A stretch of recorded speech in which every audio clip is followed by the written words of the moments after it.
তো বন্ধুরা, ইংরেজি শেখার জন্য যেটি সবথেকে গুরুত্বপূর্ণ এবং প্রাথমিক সেটি হচ্ছে পার্ট অফ স্পিচ। তোমরা সবাই জানো যে পার্ট অফ স্পিচ 8 প্রকারের। যদি তোমরা নাও জানো তাহলে আমার সাথে এখনই শিখে যাও। পার্ট অফ স্পিচ হচ্ছে 8 প্রকারের। সেগুলির নাম হচ্ছে noun, pronoun, adjective, verb, adverb, preposition, conjunction এবং ইন্টারজেকশন।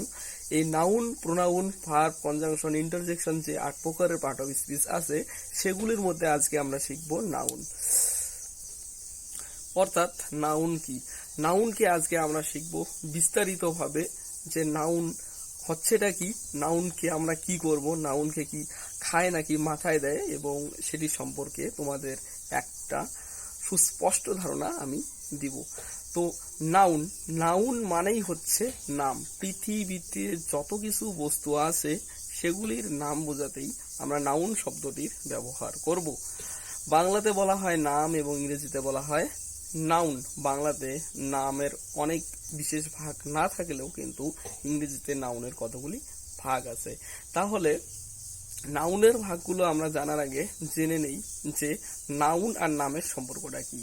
নাউন আর নামের সম্পর্কটা হচ্ছে, যেমন তোমরা দেখতেছো আমি মোবাইলে ভিডিও বানাইতেছি।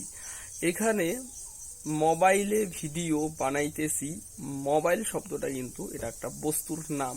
সুতরাং এই বস্তুর নাম অর্থেই এখানে মোবাইলটা হচ্ছে নাউন। সুতরাং এইরকম ভাবে আকাশ, পাতাল, রাম, শ্যাম, যদু, মধু থেকে শুরু করে পৃথিবীর যত সব বস্তু আছে, চন্দ্র, সূর্য, আকাশ, বায়ু, সবই হচ্ছে নাউনের উদাহরণ। এখন আমরা জানবো নাউনের ভাগগুলি। যে 8 প্রকারের আমরা পার্ট অফ স্পিচ জানলাম, ঠিক তেমনি নাউনেরও কতগুলি ভাগ আছে।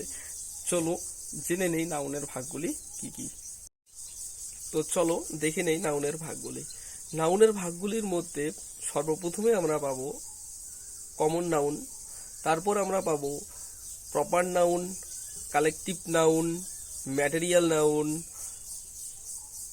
অ্যাবস্ট্রাক্ট নাউন এবং ভার্বাল নাউন বা জেরান্ট।